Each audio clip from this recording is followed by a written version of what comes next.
June et sa fratrie, le livre des besoins et des émotions pour toute la famille.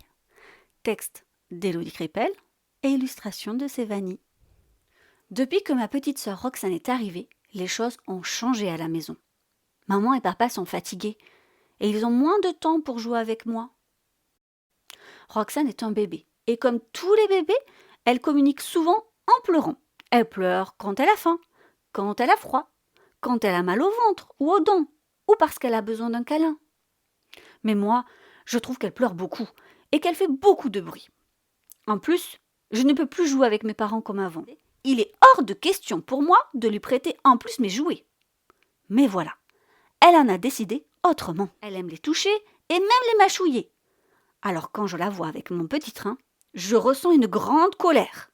Je crie très fort et je tire sur la ficelle pour le reprendre. Ça me tombe en arrière et pleure. Je ne veux pas qu'elle tombe, je ne veux pas lui faire de mal et je ne veux pas qu'elle pleure. Moi, je veux juste reprendre mon train. Alors moi aussi je pleure.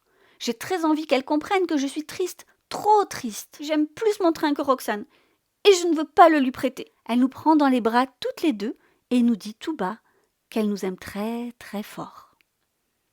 Elle m'explique également que Roxane a besoin de toucher les objets et même de les mettre à la bouche pour mieux comprendre le monde qui l'entoure. Maman prenne le temps de m'écouter et de m'expliquer les choses. Ainsi, on décide ensemble des jouets que j'ai envie de prêter ou non à Roxane. On fait un joli tri et je peux garder mon train préféré que pour moi. Et maintenant, c'est moi qui aide Roxane à choisir de nouveaux objets à mâchouiller. Et je suis sûre qu'un jour, on ira découvrir le monde ensemble, main dans la main.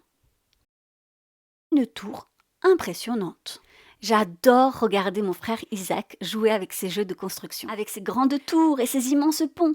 J'aimerais tellement jouer avec lui, mais il ne veut pas. Je n'ai même pas le droit de les toucher. Alors, quand il est au hockey, je rentre dans sa chambre et je me glisse sous le pont, comme si j'étais un train.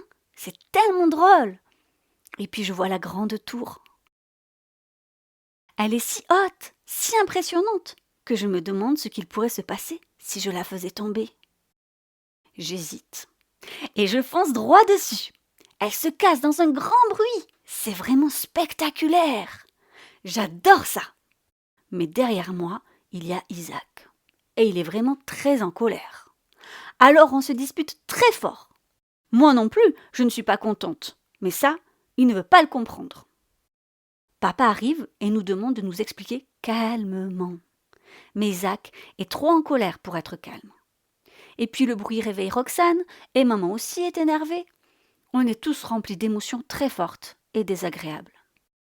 Papa propose alors de se mettre chacun dans un endroit au calme, de souffler paisiblement et de revenir parler lorsqu'on se sentira mieux. Isaac reste dans sa chambre.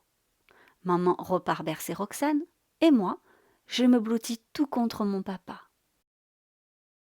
Je lui explique à quel point j'ai adoré voir la tour tomber et que je suis frustrée de ne jamais pouvoir le faire.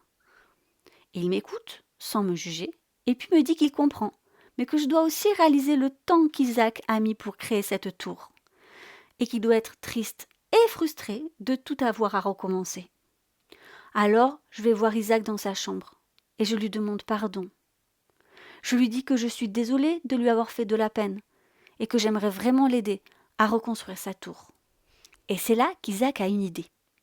On monte d'abord 2 tours, une pour sa chambre et une pour moi.